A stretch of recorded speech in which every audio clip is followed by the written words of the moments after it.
Damage control কৰাত পাকৈত মুখ্যমন্ত্ৰীগৰাকী কিন্তু শিল মাফিয়া বা বালি মাফিয়া বা কয়লা মাফিয়াৰ বিৰুদ্ধে ব্যৱস্থা গ্ৰহণত একেবাৰে নিশকতীয়া। মানে তেওঁ একোৱে নাজানে ক'ত হৈ আছে খনন, কেতিয়াৰ পৰা হৈ আছে খনন, ৰাইজকহে আকৌ ওলোটাই সোধে।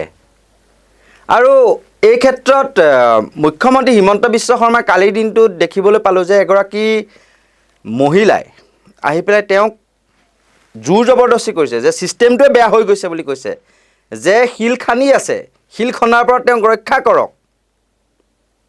এতিয়া এইগৰাকী মুখ্যমন্ত্ৰীয়ে কৰিব লাগিছিল কি? এনেওতো তেওঁ এই ডিচি এইফালে ক'ত শিল খনন হৈ আছে সেই তেনেকৈ সুধিব পাৰিলেহেঁতেন নাই? এনেইতো অন্য কিবা কাৰণত এই আমুকৰ কি হৈ আছে কেছটো চোৱা, গোচৰ ৰুজু কৰা।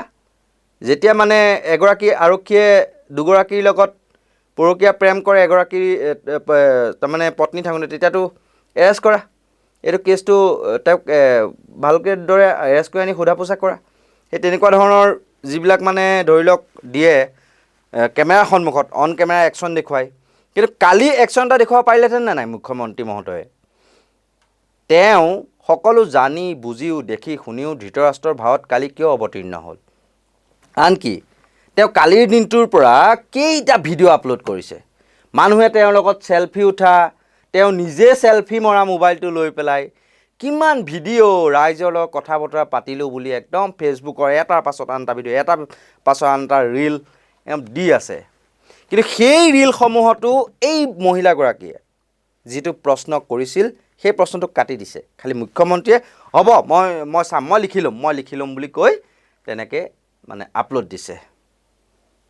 আৰু এই ভিডিঅ'টো আপুনি চাওকচোন, মুখ্যমন্ত্ৰীয়ে আপলোড দিয়া।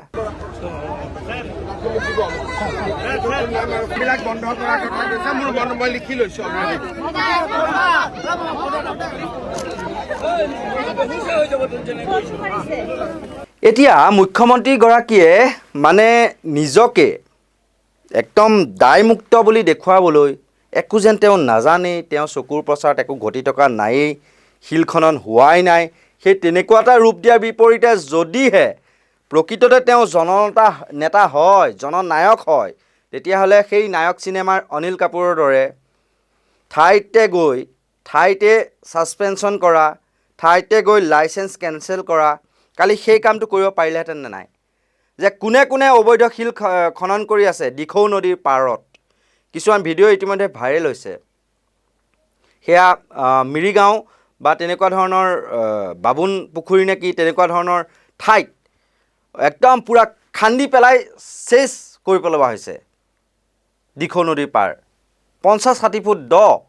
আৰু সেইবিলাকেই চৰাইদেউ, শিৱসাগৰ, নাজিৰাত যি ধ্বংসাৱশেষ হ'ল, যি বানৰ বিভীষিকা হ'ল, সেই কাৰণ বুলি এগৰাকী মহিলাই আহি ৰাইজৰ বৃহত্তৰ স্বাৰ্থ দাঙি দেখুৱাইছিল। তেওঁ অন্য মহিলাৰ দৰে চেলফি উঠিবলৈ মামা মামা মামা বুলি চিঞৰি চেলফি উঠিবলৈ হেতা ওপৰা লগোৱা নাছিল। তেওঁ এক বৃহত্তৰ স্বাৰ্থত, সমগ্ৰ ৰাইজৰ স্বাৰ্থত কিমান মৃতদেহ উদ্ধাৰ হৈছে। কালি মুখ্যমন্ত্ৰী যোৱাৰ সময়ছোৱাত মৃতদেহ উদ্ধাৰ হ'ল যদিও সেই কথা ঢাক ঢোক কৰি ৰাখিলে। আৰু সেই মহিলাগৰাকীয়ে কৈছে যে ইয়াত শিল কটা বন্ধ হ'ব লাগে, গোটেই ছিষ্টেমটোৱে বেয়া হৈ গৈছে, অনতিপলমে আপুনি ইয়াত শিল কটা বন্ধ কৰি দিয়কচোন। চাওকচোন সেই দৃশ্যসমূহ আমি দেখুৱাইছোঁ।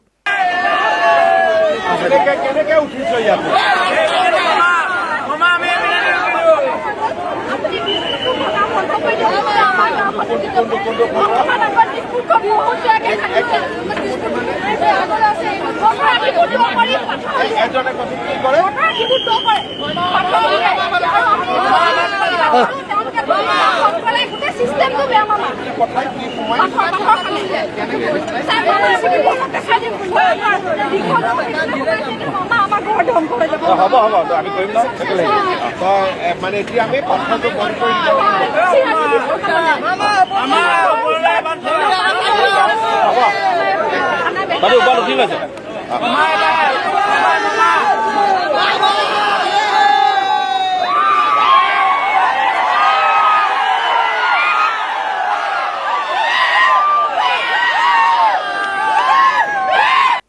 কিন্তু এইগৰাকী ডেমেজ কণ্ট্ৰলত পাকৈত মুখ্যমন্ত্ৰীয়ে চলচাই চাপৰি ভালকৈয়ে বালে, চলচাই কঠীয়া ভালকৈয়ে সিঁচি দিলে, লাগি গ'ল চেলফিৰ মেলা পতাত, লাগি গ'ল ডাম্পাৰৰ ওপৰত উঠি পেলাই এনেকৈ মানে হাত মানে চেক মিলোৱাত মানুহবিলাকৰ লগত, যেন নিৰ্বাচনী সভাৰ প্ৰচাৰতহে ব্যস্ত মুখ্যমন্ত্ৰী মহোদয়, চেলফি লোৱাত ব্যস্ত, যেন বিজেপিৰ সেয়া প্ৰচাৰ কৰিবলৈ গৈছিল।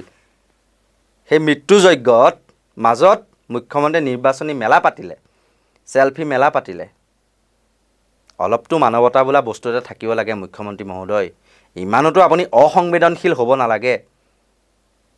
আৰু যদি আপোনাৰ ঠাইত যদি বিজয় থলাপতিয়ে সেই অৱস্থাৰ বুজ ল'বলৈ গ'লহেঁতেন, তেতিয়াহ'লে সেই মাফিয়াকেইটাক কোন চিনাক্ত কৰি লগত লাইচেঞ্চ কেঞ্চেল, যদি তাৰমানে প্ৰকৃতি ধ্বংস কৰা কাম কৰি আছে, অবৈধভাৱে যদি লাইচেঞ্চ উলিয়াইছিলে, সেইবিলাক লাইচেঞ্চ কেঞ্চেল কৰিব ক'লেহেঁতেন বা সেই বনদস্যুসমূহক গ্ৰেপ্তাৰ কৰালেহেঁতেন, জব্দ কৰালেহেঁতেন তেওঁলোকৰ JCB-সমূহ। কিন্তু আপুনি মুখ্যমন্ত্ৰী মহোদয় নিজকে ৰীল দি পেলাই মানে জহাই ফুৰি সৰু সৰু কাম এটাতে একদম জননেতা বুলি দেখুৱাবলৈ চাই, চেলফি পৰম্পৰা এটা নিজেই গঢ়ি তুলি পেলাই, মহিলাসকলৰ লগত চেলফি উঠি চুমা খোৱা পৰম্পৰা এটা নিজেই গঢ়ি, সেই তেনেকুৱা ধৰণৰ কামবিলাক কৰি নিজকে জননেতা দেখুৱাব খুজিলে সঁচা, প্ৰকৃতাৰ্থত আপুনি হিৰো নহ'ল। কালি সেই মহিলাগৰাকীয়ে আপোনাক হিৰোৰ পৰা জিৰ'হে বনালে। কিয় মই কওঁ, আপুনি বাৰু তেওঁক আশ্বাস দিলে হ'ব মই লিখি ল'ম, বাট তেওঁক ক'ব লাগিছিল, আপুনি কুইক একশ্যন ল'ব লাগিছিল সেইটোত, যে শিলৰ খনন বন্ধ হ'বই লাগিব। আজি উৰিয়াম ঘাটত যিসমূহ ঠাইৰ পৰা মিয়াক উচ্ছেদ কৰা হৈছিল, সেইসমূহ ঠাইত এতিয়া ৩-৪ ঠাইত অবৈধ শিলৰ খনন, ডাম্পাৰত শিল ভৰাই ভৰাই লৈ যোৱা হৈছে। আৰু সেই চৰাইদেউ বা শিৱসাগৰ বা নাজিৰাৰ দৰেই এক ডাঙৰ বিভীষিকা বা মৃত্যুযজ্ঞ এই শিলৰ যিবিলাক খনন, সেই খননে মাতি আনিব। দৈয়াং নদীৰ পাৰত যি মানে খনন হৈ আছে, শিলৰ অবৈধ খনন, অমৃত সৰোবৰ আঁচনিৰ নাম লৈ পেলাই সেই অচিলাৰে কাৰ ছত্ৰছায়াত, কোন বনদস্যুৰ ছত্ৰছায়াত এইবোৰ চলি আছে, আৰু সেই তাৰ পৰিণতি চৰাইদেউ, শিৱসাগৰ বা নাজিৰাৰ দৰেই বানৰ বিভীষিকা হ'ব নেকি গোলাঘাট জিলাত বা তাৰ কাষৰীয়া যোৰহাট, কাৰ্বি আংলং, নগাঁও সেইসমূহ অঞ্চলত? পুনৰ এবাৰ ৰাইজে মৃত্যুৰ কিৰিলি পাৰিব লাগিব নেকি বাৰিষা? আৰু আজি যদি দিখৌ নদীৰ পাৰত এনেকুৱা ধৰণৰ বন ধ্বংসযজ্ঞ চলি আছে, শিলৰ যদি অবৈধ খনন যদি আপুনি চলি আছে, আপুনি আকৌ নাজানো বুলি কৈ দিছে। আপুনিতো ৰাজ্যখনৰ মুখ্যমন্ত্ৰী, সকলো আপোনাৰ নখ দৰ্পণত থাকিব লাগে। আপোনাক এজনেও এতিয়ালৈকে খবৰ দিয়া নাইনে? আৰু যেতিয়া সেই মহিলাগৰাকীয়ে ইমান এক বৃহত্তৰ স্বাৰ্থক আপোনাক কথাবিলাক জনালে, আপুনি লগে লগে ডিচিক মাতিব লাগিছিল, আপোনাৰ কাষত থকা, যে মাত চৰাইদেউ ডিচিক মাত বা শিৱসাগৰ ডিচিক মাত, কিয় চলি আছে এইবিলাক? সোনকালে বন্ধ হ'ব লাগে, এসপ্তাহৰ ভিতৰত এইবিলাক চব বন্ধ সমান কৰি দিব লাগে। গাঁতবিলাক গোটেই ডাম্পাৰ জব্দ কৰিব লাগে, JCB জব্দ কৰিব লাগে, এইবিলাক কামত ব্যৱহাৰ হোৱা। কি কৰিলে কিন্তু? সেইবিলাক কৰিলেনে? নকৰিলে কিয়? তাৰতো কিবা ৰহস্য লুকাই আছে নেকি? এতিয়া আপুনি যাব বুলিয়েই একদম JCB লগাই ধুনীয়াকৈ মন্ত্ৰীৰ উপস্থিতিত ৰাস্তাটো চাফা চাফা কৰা হ'ল। আপোনাৰ ভৰিত বোকা লাগিব বুলিয়েই আপোনাক ট্ৰেক্টৰত উঠাই নিয়া হ'ল। আৰু আপুনি সেই যিগৰাকী মহিলা, সেই মহিলাগৰাকীয়ে ইমান ধুনীয়াকৈ আপোনাক কথাখিনি বিৱৰণ দিলে, আপুনি শুনি পেলাই সেইটোৰ ওপৰত গুৰুত্ব দিব লাগিছিল নে? চেলফি লে ৰে সেই তেনেকুৱা কৰিব লাগিছিল। চেলফি থোৰা লে সেই তেনেকুৱাহে কৰিলে দেখোন। আপুনিতো জনতাৰ বিপদৰ সময়ত থিয় দিয়াটোহে আপোনাৰ প্ৰধান কাম, বিপদৰ সময়ত মেলা পতাটো আপোনাৰ প্ৰধান কাম নে অসংবেদনশীলতা? আপোনাৰ পৰা এয়া আশা কৰা নাছিলোঁ। আৰু মানুহবিলাকৰ এই উত্ৰাৱল কৰা স্বভাৱটো আপুনি নিজে গঢ় দিছে। সিদিনাখন সৌ শিৱসাগৰত বানাক্ৰান্তৰ মাজত যাওঁতে তেওঁলোকৰ অসুবিধাবিলাক কোৱাৰ সলনি কি কৰিলে? আপোনালোকৰ চেলফি উঠিবলৈ ঢপলিয়াই আহিছে একাংশ মহিলা। এতিয়া কালি যিগৰাকী মহিলাই মুখ্যমন্ত্ৰীক আচলতে কথাখিনি কৈ এক প্ৰকাৰে জবাবদিহি কৰিলে বা অভিযোগখিনি ক'লে, তেনেকুৱাই হ'ব লাগে প্ৰত্যেকগৰাকী অসমৰ প্ৰত্যেকগৰাকী মহিলা তেনেকুৱাই হ'ব লাগে, নহ'লে বিপদ নিশ্চিত। আজি শিৱসাগৰ, নাজিৰা আৰু চৰাইদেউত তেনেকুৱা ধৰণৰ প্ৰকৃতিয়ে ধ্বংসলীলা চলাইছে। ঠিক একেদৰে কাইলৈ পৰহিলৈ হয়তো গোলাঘাট, কাৰ্বি আংলং, যোৰহাটত বাৰু হৈছেই, লগতে নগাঁও, মৰিগাঁও বা কামৰূপ মহানগৰ, গুৱাহাটীখনতো আছেই। সেই তেনেকুৱা ধৰণৰ ধ্বংসযজ্ঞ চলিবলৈ কিন্তু বেছি সময় নহ'ব। গতিকে মুখ্যমন্ত্ৰী য'তেই নাযাওক আপোনালোকে জবাবদিহি কৰক। এনেকুৱা ধৰণৰ যদি প্ৰকৃতি যদি খনন যদি হৈ আছে, শিলৰ যদি অবৈধ খনন যদি হৈ আছে, তেতিয়াহ'লে প্ৰত্যেকেই ফটো ভিডিঅ' সহ সামাজিক মাধ্যমত সৰব হ'বলৈ আৰম্ভ কৰক। এটা জনমত গঢ়ি তোলক আপোনালোকৰ বিপদ নহ'লে আপোনালোকে নিজেই মাতি অনা হ'ব। আজি যদি ৰজাক যদি প্ৰশ্ন নকৰি পেলাই আপোনালোকে যদি চেলফি উঠা প্ৰতিযোগিতাতহে যদি নামে, তেতিয়াহ'লে কিন্তু আপোনালোকৰ বিপদ আপোনালোকে নিজেই চপাই আছে, আপোনালোকৰ কবৰ আপোনালোকে নিজেই খান্দি আছে। গতিকে এতিয়া প্ৰশ্ন কৰক, বন ধ্বংসযজ্ঞ কিয় চলি আছে? প্ৰকৃতি ধ্বংসযজ্ঞ কিয় চলি আছে?